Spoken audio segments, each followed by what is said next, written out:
Ժողովուրդ ջան, համաձայն եմ Վայե Ղազարյանի հետ, այ մարդ, էլ սրբություն չի մնացել էլի։ Կարող ես ծննդյան խնջույք կազմակերպել, հյուրեր հրավիրել ու միաժամանակ հանցավոր տար հանդիսացող ընկերներիդ նավոդկա 10 ծննդյան տոնին մասնակցող մտերիմի տունը թալանելու ուղղությամբ։ Չգիտեմ, այսօր ենք ասել, որ ասեմ գնալով վերջնականապես կործանվում ենք, կասեք ասեց։ Հա, բա ինչ, էլ ոնց ենք կործանվում, գիտեք, թե մառախուղ պիտի լինի, ամպերը որոտան, ես իմ ինչ անձրև գա, չէ, կործանվում ենք և վերջ։ Սակայն մինչև նշածս դեպքին անդրադառնալը, պատմեմ արտակարգ երկու պատահարի մասին։ Տենց էլ չհասկացա, թե ինչպես է ստացվում, որ մեքենան ինքն իրեն պայթում է կամ բռնկվում է։ Երևի ֆիզիկոսների ու քիմիկոսների մասնակցությամբ մի կոնսիլիում կազմակերպեմ ու հուզող բոլոր հարցերը ներկայացնեմ։ Հարցնեմ, պրոֆեսորներ ջան, այ ինչպես կբացատրեք հանգամանքը, որ Ջրվեժում Մայակ թաղամասի 35 կոտորակ 1 հասցեում գտնվող ավտոտնակներից մեկում մի որոշակի ժամանակ կայանված մեքենան ինքն իրեն որոշել է պայթել։ Ընդ որում այնքան զայրացած է պայթել, որ վնասել է ավտոտնակի հարևանությամբ գտնվող մեկ այլ ավտոտնակում կայանված Մերսեդեսը, դրսում կայանված BMW-ն, Ջիպը, Մերսեդեսը, Նիսսանը, երկու Կիաները, ինչպես նաև հարևանությամբ գտնվող բարձրահարկ շենքերի բնակարանների մի քանի պատուհանների ապակիները։ Չնայած ինչ եմ այդքան ասում, հենա, տեսեք, թե ոնց է եղել։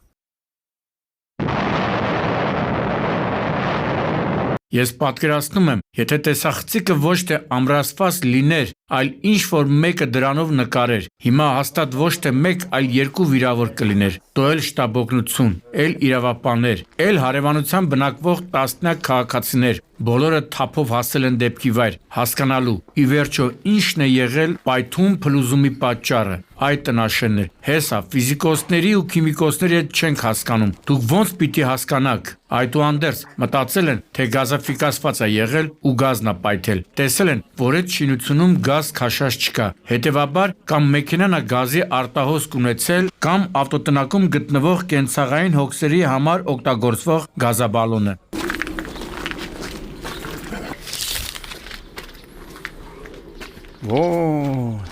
Գազի բալոնից է։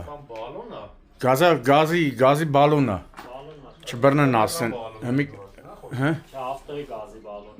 Համեն դեպքում գազի բալոնի պայթունից է, ոչ թե գազաֆիկացված։ Հնարավոր պատճառներն ու հետևանքները քննարկելուց հետո փորձեցինք հասկանալ, թե ով էր վիրավորը եւ ինչ ճակատագիր է նրան սպասվում։ Ճշտեցի, որ վիրավորը 47-ամյա Թորոսն է, որին արագ հասած Երևանի 103 շտաբօգնության բժիշկների բրիգադը տեղափոխել է Սուրբ Գրիգոր Լուսավորիչ բժշկական կենտրոն, որտեղից էլ ռեանիմոբիլով տեղափոխել են Երևանի այրվածքաբանության ազգային կենտրոն։ Նշանակում է, որ վիճակը լավ չի եղել։ Հուսամ նրա հետ հիմա ամեն ինչ կարգին է։ Այս դեպքը եւս մեկ անգամ վկայում է, որ գազաբալոնների նկատմամբ պետք է չափազանց ուշադիր լինել։ Սա ապակիների շենքերի։ Հենա ապակիների սա։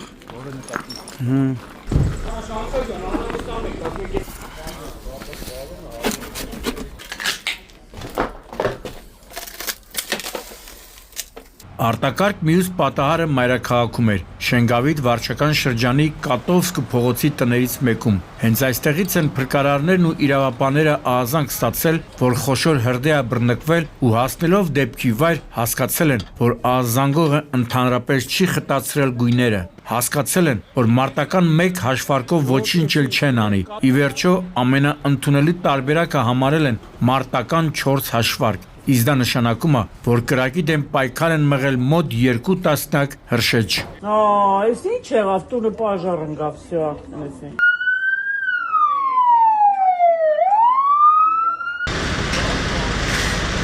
Պաժարնին լավ է, Գագո ջան, շուտ եկավ, թե չէ տունը այդ հալեր ուրիշի տունն էլ կպներ։ Ուրա են տատին։ Տատի չեր է, մի բայևիկ, հարցրեցի հրշեջները լավ են աշխատում, ասես բալա ջան, հրշեջ մրշեջ չգիտեմ, բայց պաժարնիները լավ են աշխատել, վայ տատի, լավ աշխատելը որն է, այդ քո ասած պաժարնիները, եթե շատ արագ չարձագանքեն, հարևանների տները այնքան մոտ ու քիփ են, որ հաստատ դրանք էլ էին կրակի բաժին դառնալու, բայց նաև պետք է ասեմ, որ մինչև հրշեջների ժամանումը հենց հարևաններն են պայքարել կրակի լեզուների դեմ։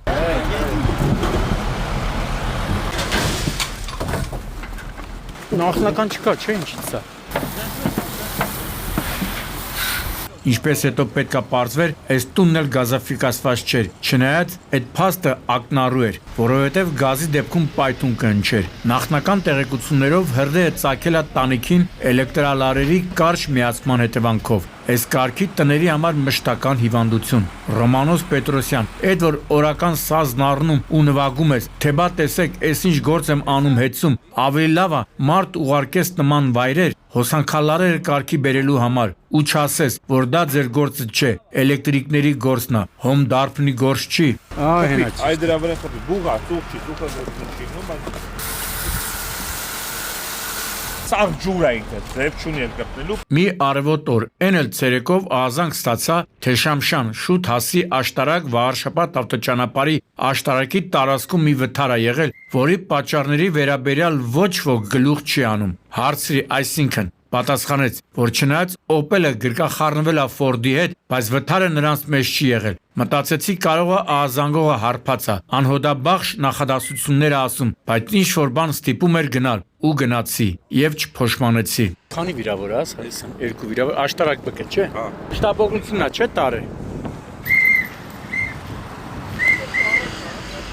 Դեպքի վայր հասնելով առաջինը ինչ արեցի, փնտրեցի ինձ ահազանգողին, չգտա, որովհետև դեպքի վայրում բոլոր հավաքվածներն էլ մեղսունակ էին, բայց արի ու տես, որ բոլորն էլ միաբերան պնդում էին, թե մուգ գույնի Ford-ը կայանված է եղել, իսկ վթարը իրականում եղել է Opel-ի ու Gazelle-ի միջև։ Փորձեցի հասկանամ, թե ինչ հանգամանքներում սաղ սկսեցին վարկածները առաջ քաշել, որոնցից թերևս ամենաիրատեսականը այն էր, որ Opel-ն ու Gazelle-ը երթևեկելի տարբեր գոտիներով շարժվել ու նրանցից մեկը դուրս է եկել հանդիպակաց։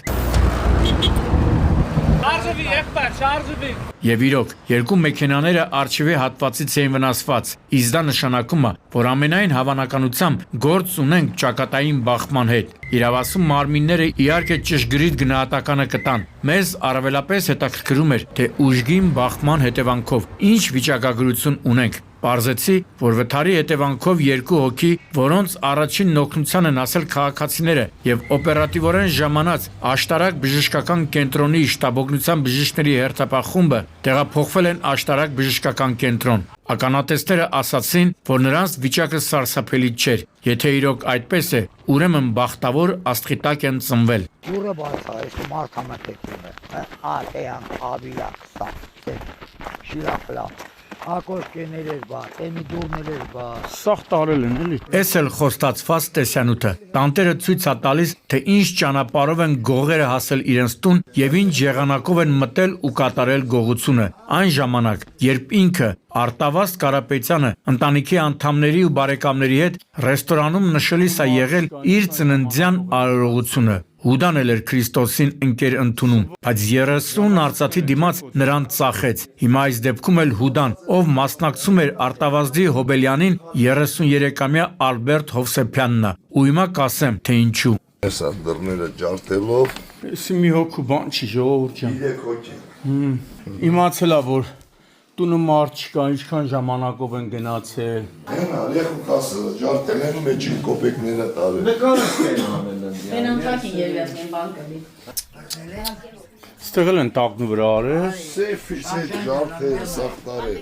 զենքերը սախտարել։ Եվ ուրեմն Հուդան, այսինքն Ալբերտ Հովսեփյանը, ով Լոռու մարզում հայտնի է որպես դագաղագործ եւ որի ածականը դագաղի տակացու է, Վանաձորի բնակիչներ 34-ամյա եւ 40-ամյա Սարգսյաններ եղբայրների գլխավորությամբ բնակարանագողության վրա մասնագիտացած հանցավոր խմբի անդամների հետ նախապես այցելում է իր զոհի տուն։ Տեղանքը ամբողջությամբ ցույց է տալիս եւ հայտնում, որ մարտի 3-ին տանտերը Արտավազդ Կարապետյանը իր ընտանիքի, հարազատների եւ ընկերների հետ տնից մի քանի ժամ բացակայելու է, որովհետեւ այդ օրը նա նշում է իր ծննդյան օրը, ու գողերը կարող են հանգիստ մտնել տուն, ինչը որ ճիվաղները անում են։ 3 հատ զենք են տարել, 4 հատ, հա։ Հա, հենա Չերկիզող պահարանը։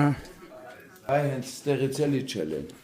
Կամերաները իմացել են ու այս դուրը ջարդել։ Կամերաները Սրստանը բերել են ջարդել, չպեր։ Կամերաները տարել են, չէ։ Չէ, ջարդած դու գլխի չլա։ Չեն տարել։ Միջի անել են տալ։ Հա, չիպերը հանել են, հա։ Հայտնվել է այստեղ։ Սրանով են երևի կոտրե բանը։ Մեքենայի մեջ ալել են տանակը։ Մեքենայի մեջ էլ է։ Մեջ զենքերս չկա։ Բարուդ, տետելա տարել, շեշմա, Իմ պատրոնները, հեսկայեսի կարաբնիս, պատրոններով հետը գնացել։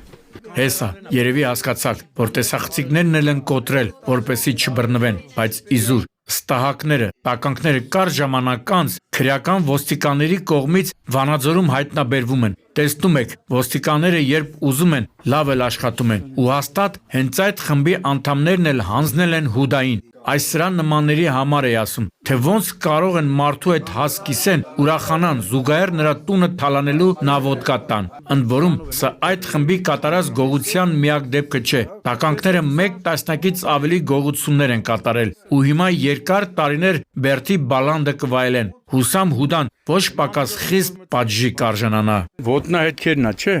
Նստաստեղը բաժանակ, այլ վանտաժյուրին են նստենդեր են նստեմ նկարել, նստաստեղը տես, ես առաջ նստաստեղն է իրան։ Հայդը։ Հա, հենա, կամերան հենա կոտրել են։ Դու լավ էլ իմացել են կամերաների տեղերով, բանով։ Ամենակ 5 միլիոն դրամ է։ Մի 100 քանի ցուցակն էլ հետն են տարել։ Հիշում եմ, երբ փոքր ենք, հաճախ են մեծերը զգուշացնում, որ մութ դալաններից զգուշ եղեք։ Այնտեղ ով ասես կարա լինի, եւ ինչ ասես կարա անի։ Ու թեև տասնամյակներ են անցել, բայց այդ հորդոր խորհուրդը երբեք չեմ մոռացել։ Չնայած որ ուզենաս էլ չես կարող մոռանալ։ Ներկայացվող ու դրա նման դեպքերը թույլ չեն տա։ Հիմա կհարցնեք, թե ինչ նկատի ունեմ։ Ասեմ ժողովուրդ ջան, խոսքը մարտի 6-ին Մայրաքաղաքի Արշակունյանց պողոտայի թիվ 44 եւ 46 շենքերի դալանում կատարվածի մասինն է։ Ողբերգություն, որից պետք է դասեր քաղել։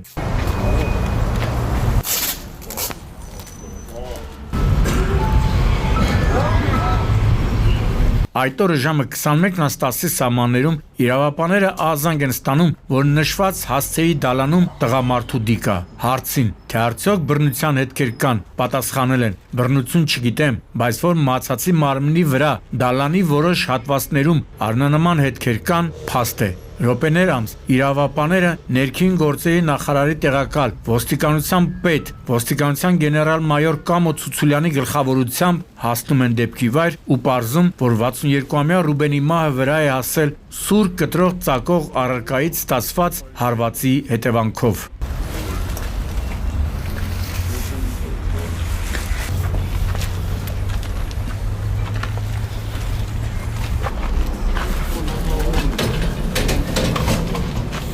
Ուղեղս ոչ մի կերպ չէր տեղավորվում, թե ինչպես կարելի է դանակով սպանել 62-ամյա տղամարդուն։ Մտածում էի, որ միթե կյանքի 62 տարիները մարդուն ավելի իմաստուն չեն դարձնում։ Չեմ ուզում ասել, թե մահացածը չգիտեմ ով էր եւ ինչ կյանքով է ապրում։ Բացարձակ, ուղղակի երբ այդ տարիքի մարդու են սպանում, մտածում եմ, որ կամ սպանողը տականք է, կամ ինչ որ բան են չի։ Ու տենց մտքերով էի, մինչև իրավապանները մի քանի օրում չբացահայտեցին այդ գործը։ Պարզվում է, 62-ամյա տղամարդուն սպանողը օտարերկրացի է, ավելի ստույգ Տաջիկստանի քաղաքացի։ Արի ու մի ասա, այ ուտող ուրացող, ուրեմն օտար երկիրը քեզ հնարավորություն է տվել մի կտոր հաց վաստակես, դու էլ բռնում այդ երկրի քաղաքացուն ես սպանում։ Սրանց նմանները պիտի սեփական մաշկի վրա զգան հյուրընկալությունը ուրանալու հետևանքները, բայց դե անկախ ամեն ինչից դալաններում պիտի շատ ուշադիր լինեք, հայեր ջան։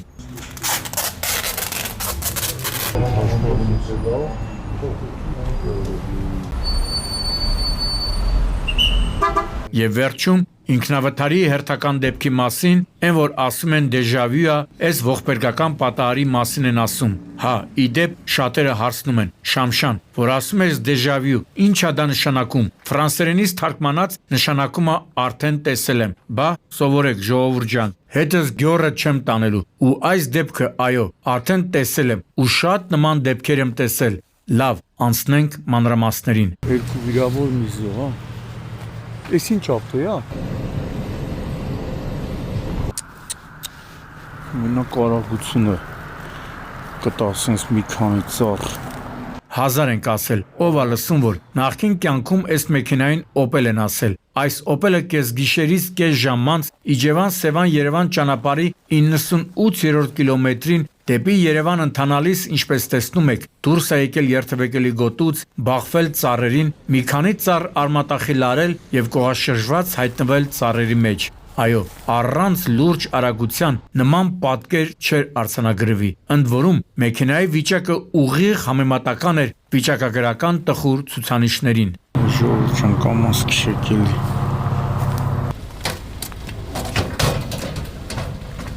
Պարզվեց, որ վթարի պահին մեքենայում գտնվել են 19-ամյա Անդրանիկը, նրա հասակակից Սևակն ու 20-ամյա Սամվելը։ Չգիտեմ, թե ով է եղել ղեկին, բայց փաստն է, որ վթարի հետևանքով Անդրանիկը տեղում մահացել է, իսկ Սևակն ու Սամվելը տարբեր աստիճանի մարմնական վնասվածքներով տեղափոխվել են Սևան բժշկական կենտրոն։ Հետո նաև պարզեցի, որ մահացածը ծառայում էր Պաշտպանության նախարարության այն զորամասում եւ Պաշտպան հայրենյաց ծրագրի մասնակիցներից էր։ Դե հիմա խնդրում եմ ասեք, զինծառայողի մասնակցությամբ գիշերային վթարների քանի դեպք ենք ներկայացրել ու ասել, որ մեզ թշնամի պետք չի։ Մենք մեր գլխին ինքներս կսարքենք։ Այ դրա համար էլ ասում են դեժավյու։